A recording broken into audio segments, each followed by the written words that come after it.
Hello students, चलिए start करते हैं चैप्टर नंबर 5। एग्जाम्पल नंबर 14 देखते हैं क्या है। Find the sum of the first 1000 positive integers.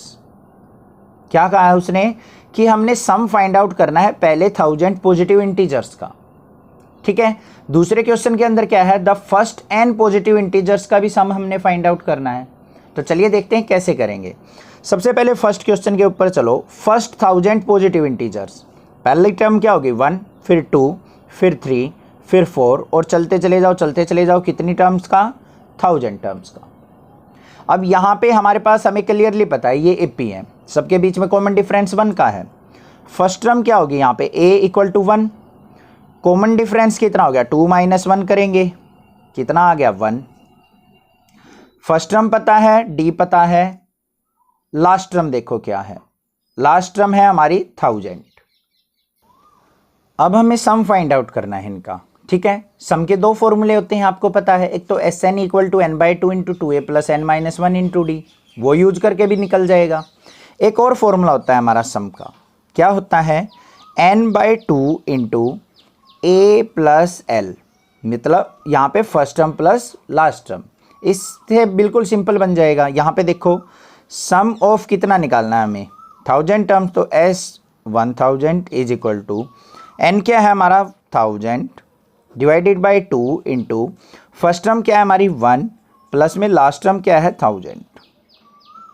बस सिंप्लीफाई कर लो इसको, 2 से डिवाइड किया तो यहाँ पे क्या आ गया 500 इंटू में 1000 और 1 क्या हो गया 1001। मल्टीप्लाई कर लो, 2 0 एज इट इज रहेंगी, 5 की मल्टीप्लाई 5 1 जा 5, 2 0 5 1 जा 5। तो ये आ गया हमारा answer. Sum of first 1000 terms जो होगा वो क्या होगा 500। ठीक है, क्लियर है। इस तरीके के क्वेश्चंस जो हैं आपके कॉम्पिटिटिव एग्जाम्स के अंदर भी आते हैं। जो आफ्टर 12th आप किसी गवर्नमेंट एग्जाम के एग्जाम दोगे तो वहाँ पे आपके रीजनिंग के अंदर, मैथ के अंदर इस तरीके के क्वेश्चन आएंगे। तो आपको ये कंसेप्ट क्लियर करने हैं। ठीक है, अब बात करते हैं फर्स्ट n पॉजिटिव इंटीजर्स का सम हम कैसे निकालें। सबसे पहले देखो फर्स्ट वैल्यू 1, फिर 2, फिर 3, चलते चले जाओ और कितनी टर्म्स तक, n टर्म्स तक का सम हमने फाइंड आउट करना है।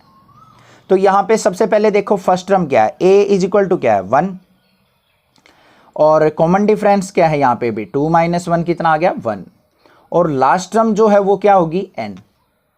कोई भी फॉर्मूला यूज कर सकते हो सम वाला, तो हम यहीं पे ये भी फॉर्मूला यूज करेंगे, S n is equal to n by two into a plus l. आपको मुझे कमेंट करके बताना है कि S n equal to n by two into two a plus n minus one into d वाले फॉर्मूले से भी क्या सेम आंसर आ रहे हैं या नहीं आ रहे हैं। ट्राई करके ज़रूर देखना है। अब यहाँ पे हमें एन टर्म्स का निकालना है, तो एन की जगह तो एन ही रहेगा एस एन। तो यहाँ पे एन बाई टू इंटू ए क्या है हमारा 1 प्लस में एल की जगह क्या आ जाएगा एन। तो यहाँ पे S n is equal to क्या आ गया n by two into 1 plus n को n प्लस 1 भी लिख सकता हूँ मैं। बस ये आ गया sum of n terms. This is the answer. बिल्कुल सिंपल था। अब आपको मान लिया कोई 500 टर्म्स की पूछ ले या 10,000 पूछ ले, कुछ भी पूछ ले, n की वैल्यू वो रखो और सिंप्लीफाई कर लो, आंसर आ जाएगा इस फॉर्मूले से। ये एक्चुअल में भी फॉर्मूला होता है सम ऑफ n पॉजिटिव इंटीजर्स का। ठीक है, क्लियर हो गया क्वेश्चन नंबर 14। नेक्स्ट देखते हैं क्वेश्चन नंबर 15 क्या है। क्वेश्चन नंबर 15 की स्टेटमेंट देखते हैं क्या है।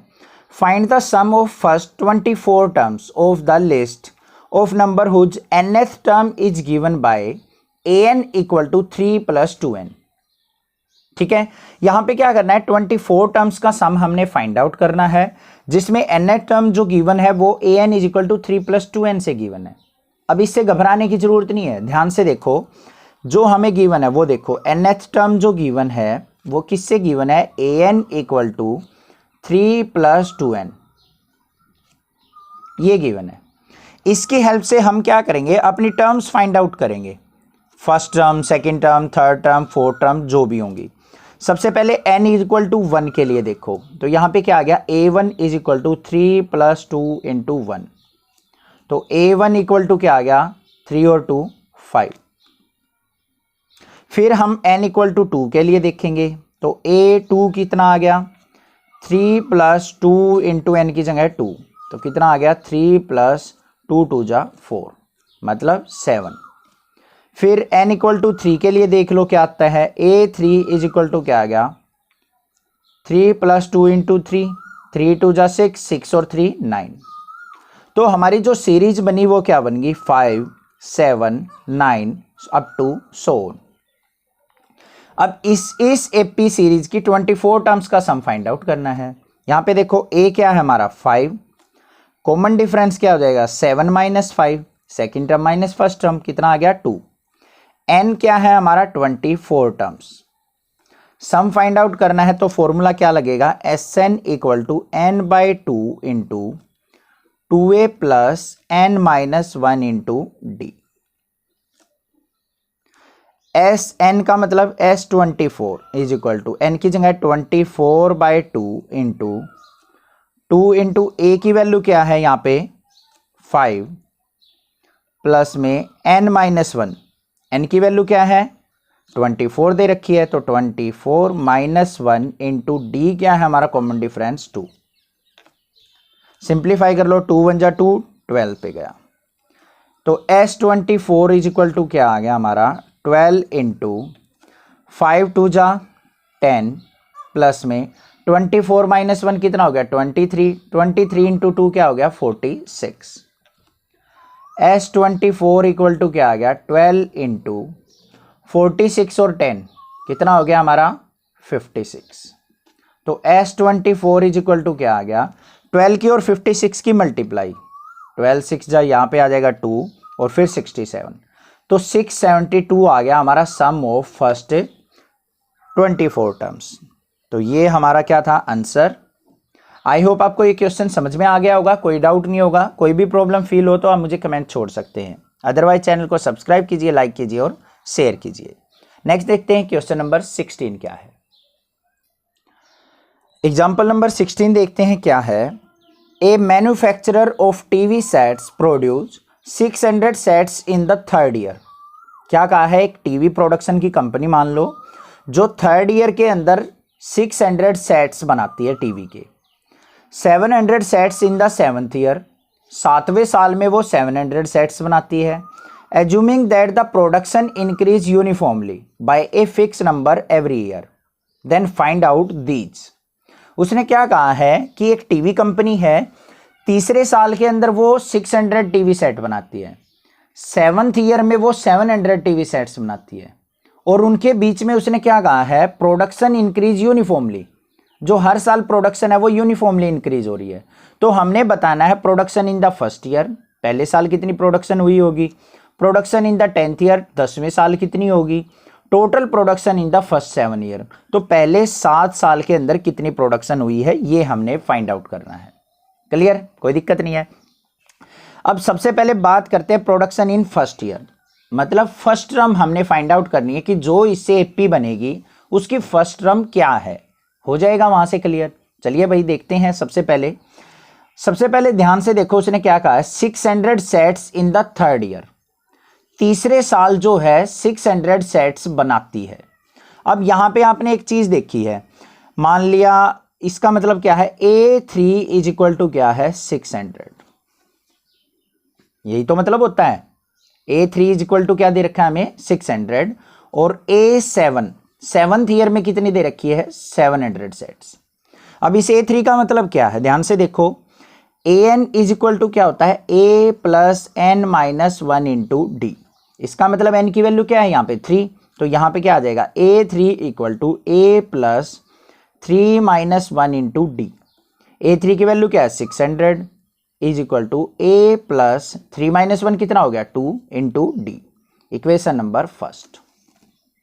सिमिलर वे से इसको देखो, यहाँ पे A7 इज इक्वल टू क्या हो जाएगा A प्लस एन की जगह क्या पुट करेंगे 7 माइनस 1 इंटू डी। तो A7 कितना है 700 is equal to A plus 7 minus 1 क्या हो गया 6D। Equation number second. दोनों इक्वेशंस का यूज करेंगे, equation number first and equation number second. तो यहां पे लिखेंगे from equation first and second. First equation क्या है A plus 2D equal to 600 next है a plus 6d equal to 700। Simplify करो इसको, यहाँ पे माइनस, ये भी माइनस, ये भी माइनस, क्योंकि सेम थे यहाँ पे कोफिशिएंट और दोनों पॉजिटिव टर्म थी, तो हमें क्या करना पड़ेगा, सब्ट्रैक्ट। कैंसल आउट हो गया। माइनस के 6d में से 2d गया तो माइनस का 4d इक्वल टू 700 में से 600 गया तो माइनस का 100, माइनस से माइनस कैंसल, 4 1 जा 4, 4 यहाँ पे आ जाएगा 25, तो d आ गया मेरा 25। कॉमन डिफरेंस पता चल गया। अब इसको क्या करो, किसी भी एक इक्वेशन के अंदर पुट कर दो। यहां पे क्या करो, put in equation first. First equation क्या है हमारे पास, a plus 2d equal to 600। Equation number second के अंदर भी पुट कर सकते थे, तो यहां पे क्या आ गया, a प्लस 2 इंटू डी की वैल्यू क्या है 25 इक्वल टू 600। तो a इज इक्वल टू क्या आ गया, 600 माइनस 25 टू जा 50, a इज इक्वल टू आ गया मेरा 550। फर्स्ट टर्म हमें पता चल गई, इसका मतलब प्रोडक्शन जो स्टार्ट हुआ था वो 550 से हुआ था। फर्स्ट क्वेश्चन का आंसर हमारा आ गया, प्रोडक्शन इन फर्स्ट ईयर, वो कितना आ गया 550। क्लियरली समझ में आ गया। अब बात करते हैं हम सेकंड पार्ट की। सेकंड पार्ट के अंदर क्या पूछा है, ध्यान से देखो, production in the 10th year, मतलब n इज इक्वल टू 10 के अंदर हमने बताना है कि कितनी प्रोडक्शन हुई। फॉर्मूला क्या होता है, an is equal to a plus n minus 1 into d. तो a10 इक्वल टू a की वैल्यू क्या है, अभी अभी हम निकालिए 550, क्योंकि 550 से स्टार्ट हुआ था प्रोडक्शन, प्लस में n की जगह 10 माइनस 1 इंटू कॉमन डिफरेंस कितना था 25। सिंप्लीफाई कर दो इसको, आंसर आ गया a10 is equal to 550 plus में 10 माइनस 1 क्या हो गया 9, 9 की और 25 की मल्टीप्लाई करो 225। तो a10 इज इक्वल टू क्या आ गया 550 और 225 कितना हो गया 775। तो प्रोडक्शन इन 10 ईयर कितना आ जाएगा 775। क्लियर हो गया, कोई दिक्कत नहीं है। अब बात करते हैं लास्ट पार्ट की, थर्ड पार्ट की, यहीं पे कंप्लीट कर लेते हैं, हो जाएगा। सम फाइंड आउट करना है हमें पहले 7 ईयर्स का। तो यहां पे सम का फॉर्मूला लगेगा Sn is equal to n by 2 into 2a plus n minus 1 into D.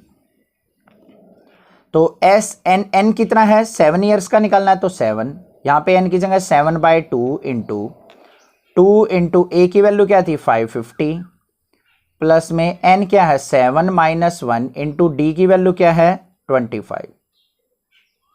इसको सिंप्लीफाई कर लो, S7 इज इक्वल टू क्या आ गया 7 बाई 2 इंटू 550 की और 2 की मल्टीप्लाई 1100 प्लस में 7 माइनस 1 कितना हो गया 6, 6 की और 25 की मल्टीप्लाई करेंगे तो 150।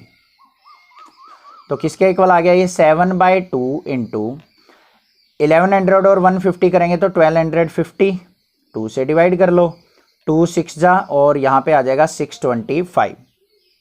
625 की और 7 की मल्टीप्लाई करेंगे तो हमारा क्या आ जाएगा 7 5 जा, यहाँ पे आ गया 5 3, 7 2 जा 14 और 3 आ गया 7, 4375। ये हो जाएगा टोटल आंसर।